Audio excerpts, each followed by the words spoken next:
Salam sejahtera, saudara-saudara. Dalam bukunya Mengasihi Yang Maha Kudus, A.W. Tozer mengatakan, kesalahan pertama dalam membaca Alkitab adalah mengasumsikan bahwa hal yang ada dalam Alkitab ada juga di dalam diri kita. Bahkan realita menunjukkan lebih dalam lagi.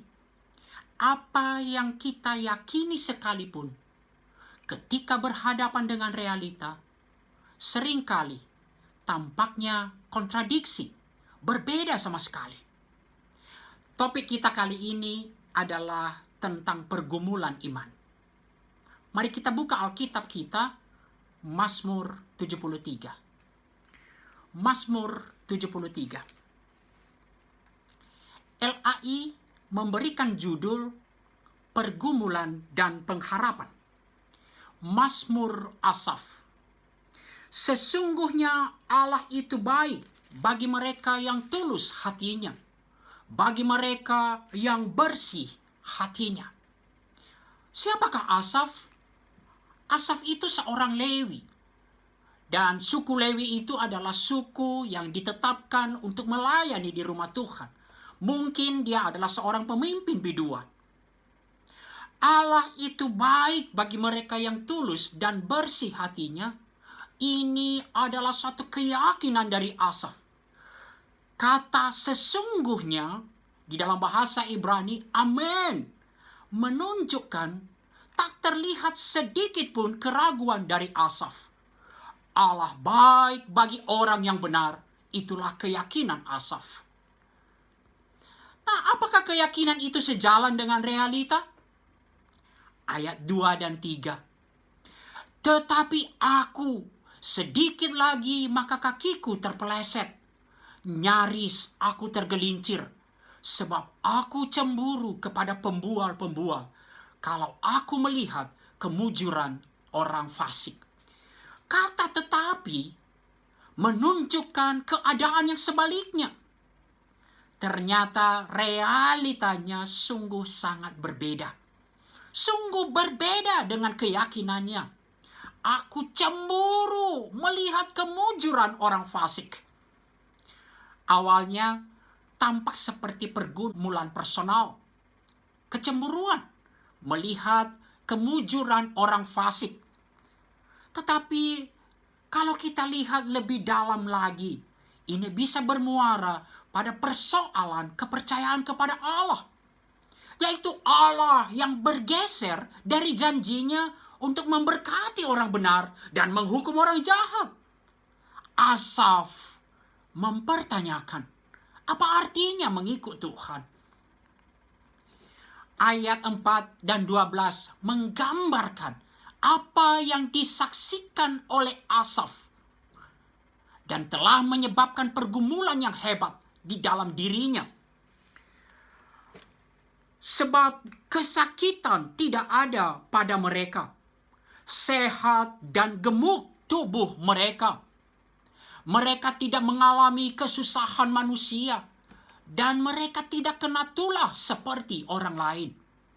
Sebab itu mereka berkalungkan kecongkakan dan berpakaian kekerasan. Karena kegemukan, kesalahan mereka menyolok. Hati mereka meluap-luap dengan sangkaan. Mereka menyindir dan mengata-ngatai dengan jahatnya. Hal pemerasan dibicarakan mereka dengan tinggi hati. Mereka membuka mulut melawan langit. Dan lidah mereka membual di bumi. Sebab itu orang-orang berbalik kepada mereka. Mendapatkan mereka seperti air yang berlimpah-limpah. Dan mereka berkata, bagaimana Allah tahu hal itu? Adakah pengetahuan pada yang maha tinggi? Saudara-saudaraku terkasih, ayat 4 dan 5 menunjukkan kepada kita apa kecemburuan dari Asaf. Keadaan orang fasik yang justru lebih baik. Kesakitan tidak ada pada mereka. Sehat dan gemuk tubuh mereka. Mereka tidak mengalami kesusahan manusia. Ayat 6 sampai 9. Mereka jahat. Mereka semakin jahat. Dan lebih-lebih lagi mereka menyombongkan kejahatan itu. Ayat 10, mereka justru populer, mereka diikuti oleh banyak orang.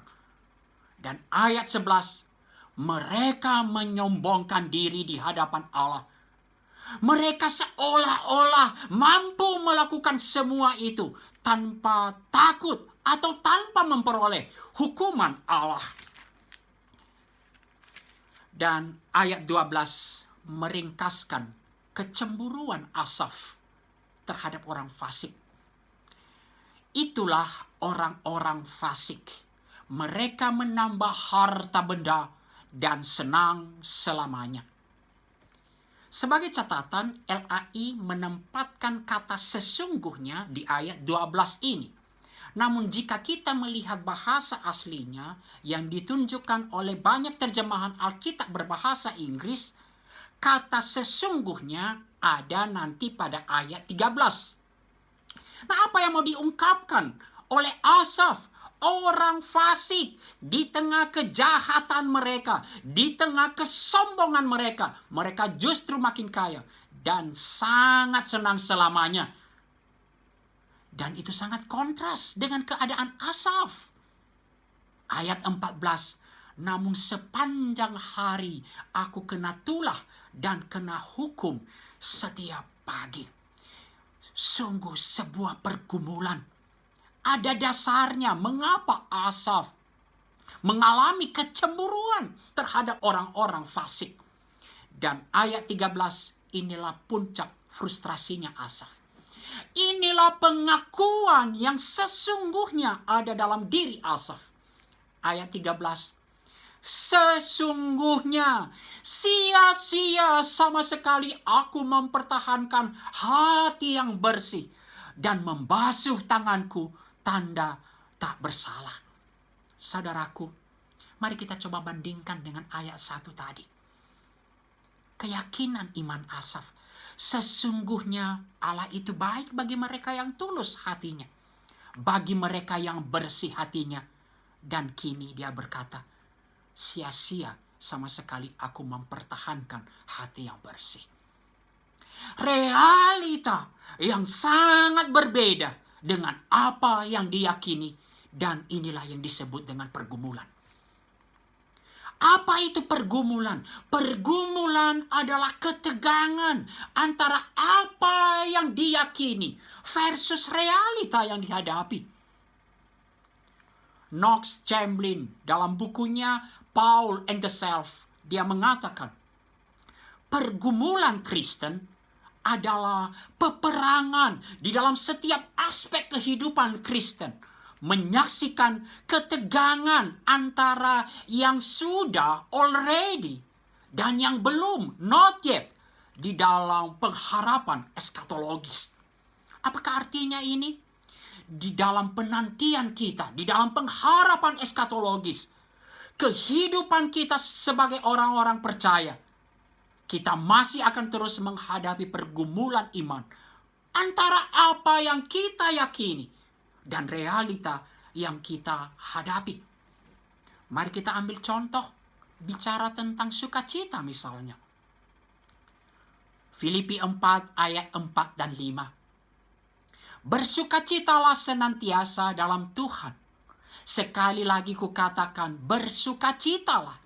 Hendaklah kebaikan hatimu diketahui semua orang. Saudaraku, kalau kita membaca bagian ini, atau kalau kita mendengar khotbah, seruan untuk bersukacita, tentu kita semua manggut-manggut. Kita sangat setuju. Kita sering mengutip Amsal, hati yang gembira adalah obat. Tetapi bagaimana dengan realitanya? Menarik. Kalau kita lanjutkan ayat 6, janganlah hendaknya kamu khawatir tentang apapun juga. Dalam banyak hal, inilah realitanya saudaraku. Kekhawatiran akan banyak hal. Maka, yang menjadi perhatian yang paling penting, bukan tentang mengapa mengalami pergumulan, tetapi bahwa setiap orang percaya Ada tanggung jawab untuk bergumul dan bagaimana mentaati kehendak Allah. Menang di dalam pergumulan itu. Kembali kepada Mazmur 73. Itulah yang dilakukan Asaf. Ada satu pengakuan bahwa sulit. Ia tidak mengerti, ia bergumul. Tetapi Asaf mau bergumul di hadapan Tuhan. Ayat 14 sampai 16. Namun sepanjang hari aku kena tulah dan kena hukum setiap pagi. Seandainya aku berkata, aku mau berkata-kata seperti itu, maka sesungguhnya aku telah berkhianat kepada angkatan anak-anakmu. Tetapi ketika aku bermaksud untuk mengetahuinya, hal itu menjadi kesulitan di mataku. Ayat 16 menunjukkan pengakuan sulit untuk memahaminya, mengerti mengapa realitas seperti ini. Namun ayat 15, Asaf tidak mau menyerah. Ada tanggung jawab untuk menggumulkan keyakinan iman. Menggumulkan keyakinan iman dimulai dengan mengakui, menghadapi bahwa itu masalah. Asaf tidak menyangkali permasalahan. Ia tidak melarikan diri. Asaf bahkan mengakui semua perasaan-perasaan yang ia alami. Ia kecewa, ia cemburu, ia marah mungkin. Ia jujur mengakui kerapuhan diri. Saudara-saudara yang terkasih, mengakui kerapuhan diri itu adalah bagian dari perjalanan iman dan belajar jujur di hadapan Tuhan. Pengakuan kerapuhan diri menjadi awal kita datang kepada Tuhan dan bergumul di hadapan Allah, dan inilah awal dari kemenangan iman di dalam pergumulan. Mazmur 119 ayat 25. Jiwaku melekat kepada debu. Pengakuan keadaan diri yang sesungguhnya. Jiwaku sebenarnya melekat kepada debu. Tetapi pemazmur tidak mau menyerah. Ia datang kepada Tuhan. Hidupkanlah aku sesuai dengan firman-Mu, ya Tuhan. Philip Yancey dalam bukunya Reaching for the Invisible God mengutip doa. Doa di dalam pergumulan seorang hamba Tuhan, Teresa dari Avila. Oh God, I do not love you. I do not even want to love you. Suatu pengakuan, Tuhan sebenarnya mencintai Tuhan itu bukan selera aku. Aku tidak mau, aku tidak suka. Tetapi kemudian di dalam kerapuhan diri ia datang. But I want to love you, Lord. Tuhan, aku mau ingin mengasihimu. Kembali kepada Mazmur 73. Dalam pengakuan akan kerapuhan diri, Asaf datang kepada Allah. Ayat 17. Sampai aku masuk ke dalam tempat kudus Allah dan memperhatikan kesudahan mereka. Asaf di dalam pergumulan, di dalam pengakuan ketidakpahaman, kerapuhan diri, sulit, Asaf datang kepada Allah. Ia berdiam di hadirat Allah dan menanti-nantikan Allah. Dan ini menjadi titik balik di dalam pergumulan. Saudara-saudaraku yang terkasih, menang di dalam pergumulan. Jawabannya ada dalam perjumpaan dengan Allah. Di dalam ibadah, di dalam tempat kudus Allah, di hadirat Allah. Bukan ketika kita justru menjauh dari Allah. Namun saudaraku, mengapa banyak orang di dalam pergumulan justru menjauh dari Allah? Proses bergumul itu tidaklah mudah. Ayat 21 dan 22. ketika hatiku merasa pahit dan buah pinggangku menusuk-nusuk rasanya, aku dungu dan tidak mengerti. Seperti hewan, aku di dekatmu.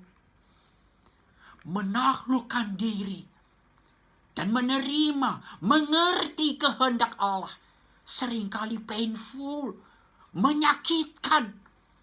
Asaf mengatakan, aku dungu dan tidak mengerti, seperti hewan aku di dekatmu.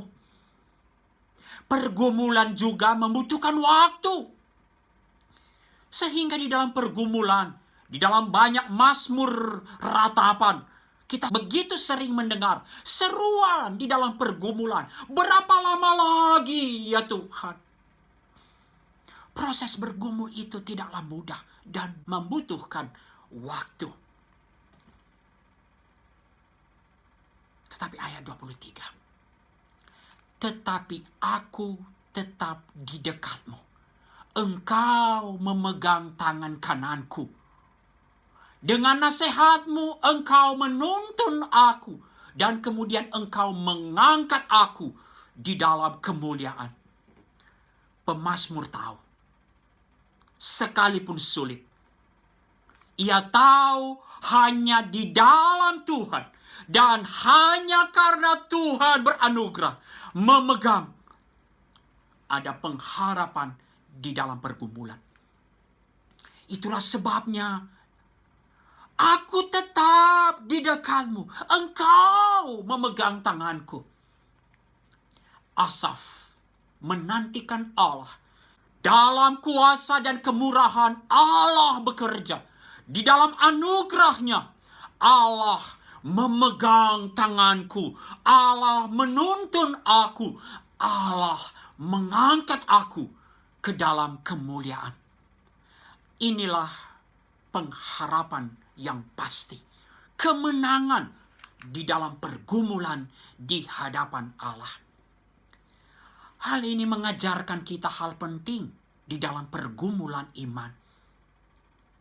Kita menang di dalam pergumulan bukan karena kita kuat menggapai Tuhan. Tetapi Tuhanlah yang beranugerah. Tuhanlah yang setia merengkuh kita. Dan ini membawa ketenangan kepada kita di dalam setiap pergumulan, setiap musim kehidupan kita. Sekalipun masih ada badai, sekalipun kita masih di dalam pergumulan. Habakuk menunjukkan hal ini.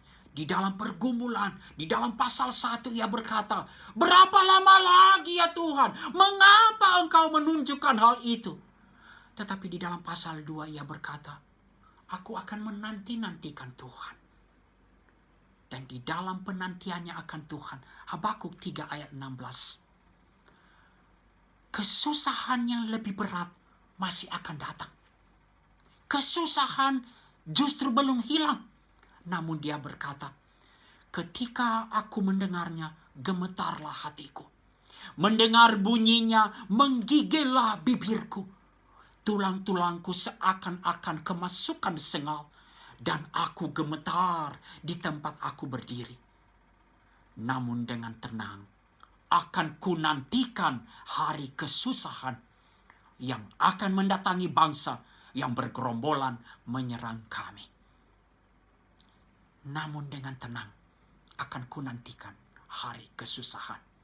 Ketenangan di dalam pergumulan di hadapan Tuhan. Saudaraku, apakah itu menang di dalam pergumulan? Seringkali kita membayangkan menang di dalam pergumulan adalah permasalahan hilang. Puji Tuhan jika demikian. Tetapi seringkali menang di dalam pergumulan bukanlah selalu tentang tercapainya apa yang kita inginkan. Misalnya kesulitan sirna. Tetapi menang di dalam pergumulan adalah kemenangan iman. Penaklukan diri kepada Allah dan kehendaknya di dalam setiap keadaan. Mari kita lihat apa kemenangan iman Asaf. Pertama, kita melihat ayat 18 sampai 20. Sesungguhnya di tempat-tempat licin kau taruh mereka. Kau jatuhkan mereka sehingga hancur. Betapa binasa mereka dalam sekejap mata. Lenyap, habis oleh karena kedahsyatan. Seperti mimpi pada waktu terbangun ya Tuhan. Pada waktu terjaga, rupa mereka kau pandang hina. Yang pertama, Allah menyelesaikan cara pandang Asaf terhadap orang-orang fasik. Di dalam perjumpaan dengan Allah, di tempat kudus Allah, Asaf diberikan Tuhan cara pandang baru, melihat orang fasik yang tadinya menimbulkan kecemburuan Asaf, bahwa Allah pada akhirnya akan menghukum mereka. Sehingga akhir dari kehidupan orang fasik adalah kehancuran, kesia-siaan, dan kebinasaan. Ayat 27, mereka jauh dan terpisah dari Allah sang sumber hidup. Itu yang pertama. Yang kedua, ini yang jauh lebih penting, cara pandang baru. Apakah itu berkat Tuhan yang sesungguhnya? Ayat 25 sampai 27. Siapakah gerangan ada padaku di sorga selain engkau? Selain engkau tidak ada yang kuingini di bumi.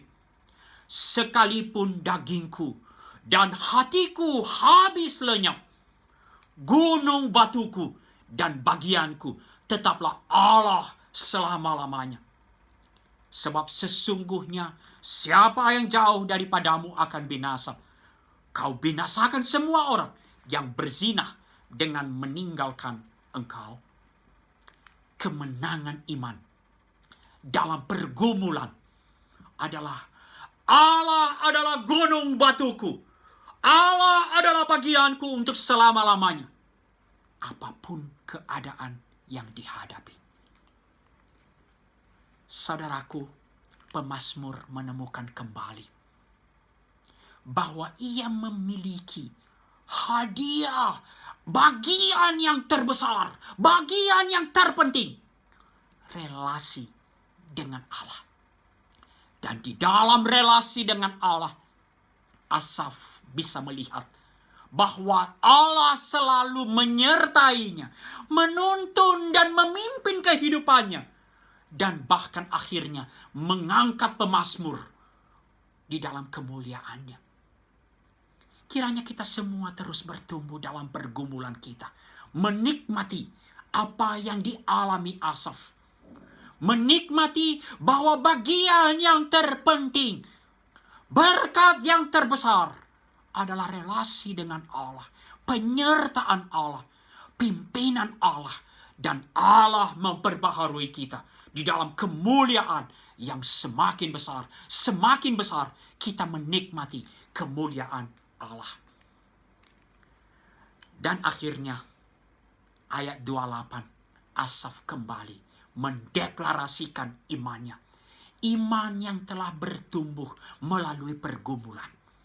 Ayat 28, tetapi aku suka dekat pada Allah. Aku menaruh tempat perlindunganku pada Tuhan Allah, supaya dapat menceritakan segala pekerjaannya. Deklarasi iman yang telah bertumbuh melalui pergumulan. Kalau kita bandingkan mulai dari awal tadi, ayat pertama, sesungguhnya Allah itu baik bagi mereka yang tulus hatinya, bagi mereka yang bersih hatinya. Itu keyakinan iman. Tetapi itu keyakinan yang perlu dipergumulkan. Ayat 13, ketika berhadapan dengan realita. Sesungguhnya sia-sia sama sekali aku mempertahankan hati yang bersih dan membasuh tanganku, tanda tak bersalah.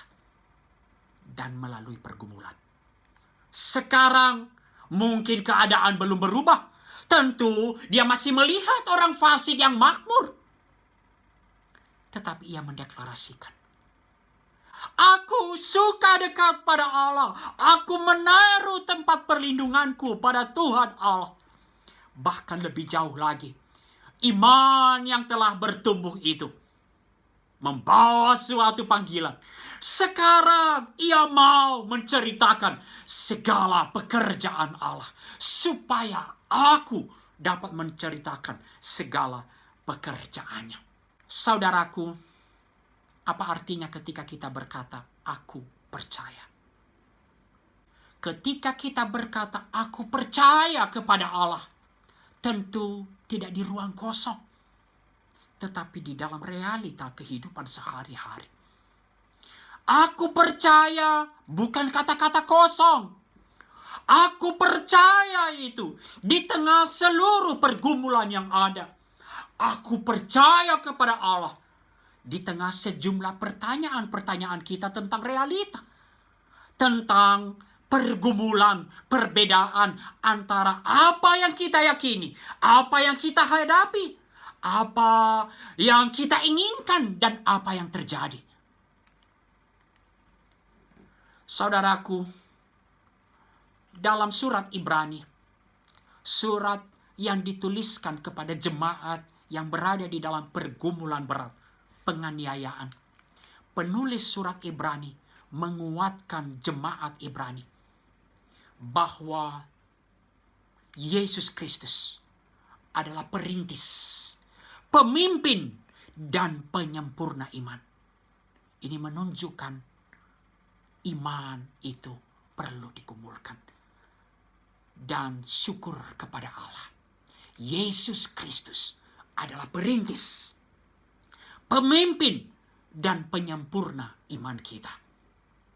Maka di dalam pergumulan yang hebat itu, ada 3 seruan kepada jemaat. Marilah terus berpegang teguh kepada pengakuan iman dan pengharapan kepada Yesus. Marilah menghampiri Allah. Dan marilah terus berlari di dalam perlombaan iman, di dalam pergumulan iman ini. Saudara-saudaraku yang terkasih, saya akhiri perenungan kita hari ini. Kita kembali kepada contoh pertama tadi tentang sukacita. Ayat 4 dan 5. Bersukacitalah senantiasa dalam Tuhan. Sekali lagi kukatakan, bersukacitalah. Hendaklah kebaikan hatimu diketahui semua orang. Itu menjadi keyakinan iman kita. Tetapi ketika berhadapan dengan realitanya seringkali kekhawatiran. Janganlah hendaknya kamu khawatir tentang apapun juga. Tetapi nyatakanlah di dalam segala hal keinginanmu kepada Allah dalam doa dan permohonan dengan ucapan syukur. Sampai kita menghadap tempat kudus Allah, di sanalah pergumulan iman dan kemenangan iman. Ketika kita menikmati kemenangan iman, ketika kita mengalami kemenangan iman di dalam pergumulan, ayat 7, damai sejahtera Allah yang melampaui segala akal akan memelihara hati dan pikiranmu di dalam Kristus Yesus. Kita bisa mengaplikasikan ini di dalam banyak hal, di dalam aspek-aspek kepercayaan kita. Saya ambil contoh, mengampuni. Kita bisa belajar meyakini keyakinan-keyakinan iman. Apa kata Alkitab tentang mengampuni? Dan kita seringkali mengampuni sampai 70 kali 7 kali. Namun saudaraku, kita perlu menggumulkannya ketika berhadapan dengan realita. Aku yang sebenarnya. Jangankan mengampuni, kita seringkali menjadi pendendam. Iman yang perlu dipergumulkan. Dan sampai aku masuk ke dalam tempat kudus Allah, kiranya kita mengalami kemenangan iman yang semakin bertumbuh. Selamat bergumul, saudaraku. Kiranya Tuhan memegang tangan kanan kita. Ia menuntun dan membimbing kita. Dan Ia mengangkat kita di dalam kemuliaan. Tuhan memberkati.